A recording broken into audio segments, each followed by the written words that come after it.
مغفرت کا ہو گیا سامان پھر، در بدر کی خاک کتنی چھان لی،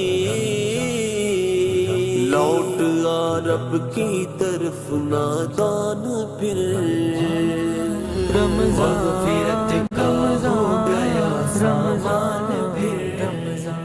بسم اللہ الرحمن الرحیم، السلام علیکم، برکات رمضان افطار ٹرانسمیشن کے ساتھ میں ہوں نوید نظامی، آپ کی اپنی ٹرانسمیشن جس کا آپ کو انتظار رہتا ہے، اس میں آپ کو خوش آمدید کہتے ہیں۔ السلام علیکم، امید ہے آپ سب خیریت سے ہوں گے، دعاؤں میں ہمیں بھی شامل رکھتے ہوں گے۔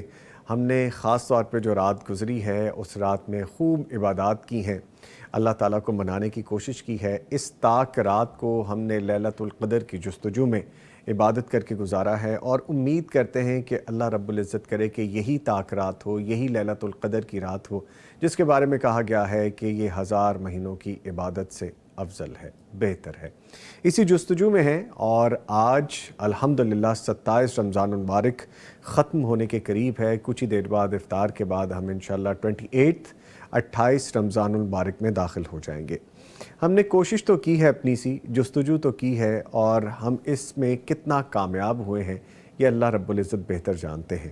اور اس کے ساتھ ایک چیز ہم جو ہر سال کوشش کرتے ہیں کہ ساری زندگی جو ہم 11 مہینوں میں بھول جاتے ہیں، 1 مہینے میں کرنے کی کوشش کرتے ہیں، یہ ہمارا ریفریشنگ کورس ہوتا ہے، ایک ریفریشر سیگمنٹ ہوتا ہے۔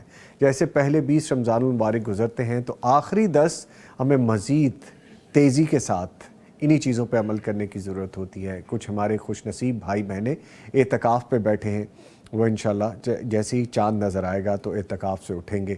ان کے لیے اپنی فضیلتیں ہیں جو وہ اکٹھی کر رہے ہیں، سمیٹ رہے ہیں۔ ہمیں سمجھنے کی ضرورت ہے کہ رمضان المبارک جب آتا ہے تو ہمیں ریوائیو کروانے آتا ہے چیزیں، ہمیں یاد کروانے آتا ہے کہ نیکی ایک ایسا کام ہے جو عملی طور پہ کرنے کا ہماری ذات کے حوالے سے منسلک ہے۔ ہم اپنی ذات کے ساتھ بھی نیکی کرتے ہیں، ہم اپنی ذات کے ساتھ منسلک ہمارے لوگوں سے، عزیزوں سے، رشتہ داروں سے، جاننے والوں سے نیکی کرتے ہیں۔ راہ چلتے کسی کی نیکی میں حصہ ڈال سکتے ہیں، کسی کے کام آ سکتے ہیں۔ یہ چھوٹی چھوٹی بہت سی ایسی چیزیں ہیں جو ہم روزمرہ کے معاملات میں کر سکتے ہیں لیکن ہم نہیں کرتے۔ جیسے ہی رمضان مبارک آتا ہے تو ہمیں یاد آنے لگ جاتا ہے کہ اوہ یہ چیز بھی ہمیں کہی گئی ہے کہ کرنی ہے۔ اور چھوٹی چھوٹی چیزوں کی اتنی فضیلتیں ہیں، اتنا ثواب ہے کہ اگر ہم وہی ڈیلی کرنا شروع کر دیں تو ہم اللہ تعالیٰ کی خوشنودی حاصل کر لیں گے۔ اللہ تعالیٰ نے جو ہمیں احکامات دیے ہیں ان پہ عمل کرتے رہنا چاہیے اور کوشش کرتے رہنا چاہیے۔ نہ صرف رمضان المبارک اب جو گزر جائے گا، دل میں ایک ایسی تڑپ بھی ہے کہ چند ایک دن کے بعد رمضان المبارک اختتام پذیر ہو جائے گا، اور اگلے سال ہم پھر انتظار کر رہے ہوں گے کہ ہماری زندگیوں میں خوش بختی سے اگر یہ مل جاتا ہے تو پھر سے ہم ایسی کوشش کریں گے کہ ٹرانسمیشن کریں، خوبصورت نیکیوں کے کام کریں، عبادات کریں، آپ تک دین کی رہنمائی پہنچائیں، شرعی رہنمائی پہنچائیں، جو ہمارے پلیٹ فارم سے چیزیں ہم آپ تک پہنچاتے ہیں۔ ویسے تو سال بھر یہ کام جاری رہتا ہے، لیکن خاص طور پر رمضان المبارک میں ہم بھی کچھ زیادہ مستعدی سے کام کرنا شروع کر دیتے ہیں، تو اللہ تعالیٰ ہماری یہ تمام کاوشوں کو قبول و منظور فرما لیں۔ اس آغاز کے ساتھ جی آپ کو بتاتے چلیں کہ آپ پیغام ٹی وی کے اس ٹرانسمیشن میں حصہ ڈال سکتے ہیں۔ کس طرح سے کال کر کے؟ ایک صورت یہ ہے کہ آپ ہمیں لائیو کال کرتے ہیں، اور نمبر ہے 042111700 یعنی 042111700 اور 000 پہ آپ ڈائل کرتے ہیں، اپنے سوالات کے جوابات کے حوالے سے ہم سے بات کرتے ہیں۔ اور آپ اگر پیغام ٹی وی کے ساتھ تعاون کرنے والوں میں شامل ہونا چاہتے ہیں، آپ اپنی زکوٰۃ دینا چاہتے ہیں، صدقات دینا چاہتے ہیں، عطیات دینا چاہتے ہیں، تعاون کی صورت میں کچھ بھی بھیجنا چاہتے ہیں، تو آپ اسی نمبر پہ کال کر کے ہم سے رابطہ کر سکتے ہیں۔ ایک اور بات بھی ہے جو آپ کے گوش گزار کرنی ہے کہ جب بھی آپ کال کریں تو ٹی وی کی آواز، ٹی وی کا والیوم بند کر لیا کریں تاکہ پراپر طریقے سے بات ہو سکے، اور تھوڑی مختصر بات کیا کریں، ایک وقت میں ایک سوال کر لیا کریں۔ اب جب میں ڈیلی یہ بات کہہ رہا ہوں کہ ایک سوال کر لیں، چلے میکسیمم 2 کی طرف تو بات سمجھ میں آتی ہے، ہم دیکھ رہے ہیں کہ اب 4 سے 5 سوالات تک بات چلی گئی ہے۔ وی کین انڈرسٹینڈ، ہم سمجھ سکتے ہیں کہ جستجو ہے، دین کے حوالے سے جاننے کی کوشش ہے، بڑی مشکل سے کال ملتی ہے تو پھر دل کرتا ہے کہ جو ذہن میں ہے اور جو کسی نے ہمیں کہا ہے کہ یہ بھی پوچھ لینا، ہم وہ بھی پوچھ لیں۔ تو تھوڑا سا ذمہ داری کا احساس کریں، آپ ہمیں لکھ کے بھیج دیں، کیونکہ ہمارے پاس ایک آپشن یہ بھی ہے، اور ایک آپشن جو دوسری ہے وہ بھی آپ کو بتاتا چلوں، وہ یہ ہے ہمارا واٹس اپ نمبر ہے 0321565200 یعنی 0321565200۔ اس پہ آپ ہمیں ریٹن اور آڈیو میسج بھیج سکتے ہیں۔ سوالات بھیج سکتے ہیں، خوابوں کی تعبیر کے حوالے سے جاننا چاہتے ہیں، جادو جنات کے مسائل کے حوالے سے جاننا چاہتے ہیں، شرعی سوالات کی رہنمائی لینا چاہتے ہیں، آپ اس نمبر پہ ہم سے رابطہ کر سکتے ہیں، اور اسی نمبر پہ آپ پیغام ٹی وی کے ساتھ تعاون کرنے والوں میں بھی شامل ہو سکتے ہیں۔ ہمارے IBAN نمبر، IBAN نمبر اور ہمارے اکاؤنٹ نمبر بھی بارہا دکھائے جاتے ہیں اسکرین پہ، ابھی بھی اسکرول بار میں آپ دیکھ سکیں گے۔ ہماری ٹرانسمیشن کے دوران بار بار دہرائے جاتے ہیں، دکھائے جاتے ہیں۔ ودن پاکستان میں رہتے ہوئے آپ ہمارے اکاؤنٹ نمبرز میں اپنے عطیات بھیج سکتے ہیں۔ دنیا بھر میں چونکہ پیغام ٹی وی دیکھا سنا جاتا ہے، تو آپ دنیا کے کسی بھی کونے میں ہیں، کسی بھی ملک میں ہیں، کسی بھی شہر میں ہیں، تو آپ انٹرنیشنل بینکنگ اکاؤنٹ نمبر کے ذریعے ہمیں اپنے عطیات بھیج سکتے ہیں۔ ہماری نشریات کیبل نیٹ ورک پرووائڈر کے ذریعے آپ تک پہنچائی جا رہی ہیں، اور جہاں آپ موجود ہیں وہاں پہ اگر نشریات نہیں آ رہی تو آپ ہمیں آن لائن بھی دیکھ سکتے ہیں، اپنے موبائل پہ دیکھ سکتے ہیں، اپنے اینڈرائڈ ٹی وی سیٹ پہ دیکھ سکتے ہیں۔ طریقہ آسان ہے، پیغام ٹی وی لائیو لکھیے اور ہمارے چینلز کو سرچ کر لیجئے اور ہماری لائیو نشریات کو دیکھیے۔ یوٹیوب پہ آپ نے اگر ہمیں فالو کرنا ہے تو کسی بھی براؤزر یا سرچ انجن میں جائیے، live.pegham.tv لکھیے اور ہمارے یوٹیوب کے تمام چینلز، بے شمار چینلز ہیں، آپ ان کو سبسکرائب کیجئے، جن میں سب کے لیے رہنمائی ہے۔ بچوں کے لیے رہنمائی کے لیے پیغام کڈز چینل ہے۔ آپ اگر حمد باری تعالیٰ اور نعت رسول مقبول کے بارے میں چینلز دیکھنا چاہتے ہیں، وہ بھی پیغام ٹی وی کے موجود ہیں یوٹیوب پہ۔ آپ شرعی سوالات کے جوابات کی ویڈیوز دیکھنا چاہتے ہیں، اس کا بھی چینل موجود ہے۔ آپ جادو جنات کے حوالے سے یا خوابوں کی تعبیر کے حوالے سے جاننا چاہتے ہیں، حالات حاضرہ کے بارے میں جاننا چاہتے ہیں، تو ہمارے یوٹیوب کے تمام چینلز آپ سبسکرائب کر سکتے ہیں۔ لیٹسٹ اپڈیٹس آپ کو وہاں پہ ملیں گی، اور اس کے ساتھ جو ہماری لائیو ٹرانسمیشن ہے یہ ویری نیکسٹ ڈے یا اسی دن رات کو بھی، جیسے آج ہم نشریات کرتے ہیں تو لیٹ نائٹ وہ بھی اپلوڈ کر دی جاتی ہے، وہ بھی دیکھ سکتے ہیں۔ اس کے علاوہ ہمارا فیس بک پیج ہے، اس کو بھی آپ فالو کر سکتے ہیں۔ ہماری نشریات آپ تک پہنچانے کے لیے ہمیں تعاون بھی حاصل رہتا ہے، آج بھی ہمیں تعاون حاصل ہے صوفی سوپ اور صوفی کوکنگ آئل کا، سلوہ banaspati and cooking oil, Naimat banaspati and cooking oil, Darussalam international, super Asia, Zia family food products اور حسین حبیب پرائیویٹ کے لمیٹڈ کے تعاون سے یہ نشریات آپ تک پہنچائی جا رہی ہیں۔ آج کی ہماری کتاب ہم اسے بھی شامل کریں گے، اس کی تفصیلات بھی آپ کو بتائیں گے، اور جو ہمارا موضوع ہے جس پہ ہم نے گفتگو کرنی ہے اس تمام ٹرانسمیشن میں، وہ ہے نیکی کی راہ ہر کسی کے لیے۔ چھوٹا سا عمل بھی نیکی کی صورت میں ہمیں اجر دیتا ہے، ثواب دیتا ہے۔ کسی کے کام آنا، کسی کے ساتھ چلنا، کسی کی خیر خواہی کرنا، کسی کی باز پرس کر لینا، کسی کی عادت کے لیے چلے جانا، کسی کی دل جوئی کر دینا، اور کسی کے کام کے لیے ساتھ چل کے اس میں حصہ ڈال دینا۔ بے شمار ایسے کام ہیں جو ہم کر سکتے ہیں اور ہم سم ٹائمز نظر انداز کر دیتے ہیں، چھوٹا جان کے اس کو ہم چھوڑ کے آگے بڑھ جاتے ہیں۔ نیکی کوئی بھی چھوٹی نہیں ہے۔ جیسے پیغام ٹی وی کے ساتھ تعاون کرنے کے حوالے سے ہم بات کرتے ہیں تو اکثر ہمارے ویورز ہمیں بعد میں کمنٹس کرتے ہیں یا مجھے بتاتے ہیں کہ وہ اماؤنٹ جو میں اناؤنس کرنا چاہ رہا تھا یا چاہ رہی تھی، مجھے لگتا ہے وہ کم ہے۔ تو نیکی کی راہ پہ چلنے کے لیے اماؤنٹ چھوٹی بڑی نہ سوچیں، آپ یہ سوچیں کہ آپ کا جذبہ کیا ہے، آپ کی نیت کیا ہے، آپ کا خلوص کیا ہے، اس کا اجر اللہ تعالی ہمیں دیں گے۔ آگے بڑھتے ہوئے اپنے معزز مہمان جو اسٹوڈیوز میں موجود ہیں ان کا تعارف کرواؤں۔ قاری اسامہ قاسم صاحب۔ قاری صاحب السلام علیکم۔ وعلیکم السلام۔ کیسے ہیں قاری صاحب آپ؟ ٹھیک ہے؟ روزہ اچھا گزر رہا ہے آپ کا؟ ماشاءاللہ جی۔ اور ان کے ساتھ موجود ہیں ہمارے ساتھی عبدالقیوم عبدالستار صاحب، فاضل مدینہ یونیورسٹی ہیں، ان کو بھی خوش آمدید کہیں گے۔ السلام علیکم۔ وعلیکم السلام۔ کیسے ہیں عبدالقیوم صاحب؟ جی الحمدللہ بالکل بہترین، آپ ٹھیک ہیں جی؟ الحمدللہ، اللہ برکت دے آپ کو۔ جزاکم اللہ خیرہ۔ ہمارے پیارے بھائی موجود ہیں، ایک اور بھائی ابھی ہمیں کچھ دیر کے بعد جوائن کریں گے۔ اس سے پہلے قاری صاحب سے گزارش کرتے ہیں کہ ہمیں تلاوت قرآن کریم سے فیض یاب کریں، پھر ہم مزید آگے بڑھیں گے۔ اعوذ باللہ من الشیطان الرجیم،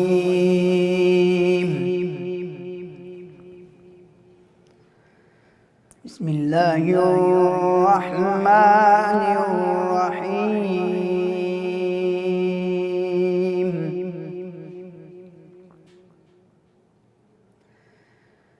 هو اللہ الذی لا الہ الا ہو،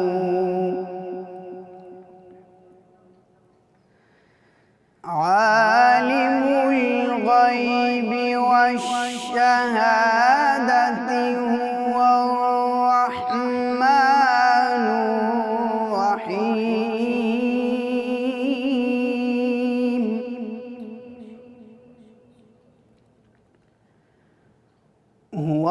الله الذي لا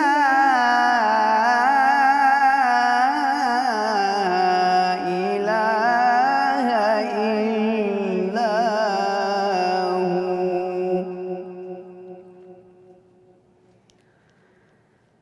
الملك القدوس السلام المؤمن المهيمن العزيز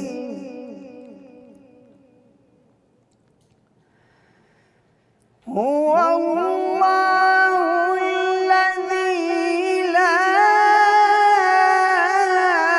إله إلا هو عالم الغيب والشهادة هو الرحمن الرحيم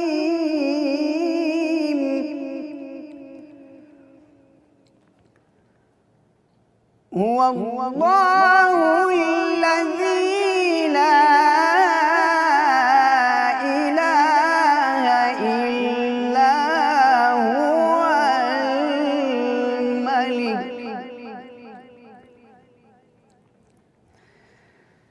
الملك القدوس السلام المؤمن المهيمن العزيز الجبار المتكبر سبحان الله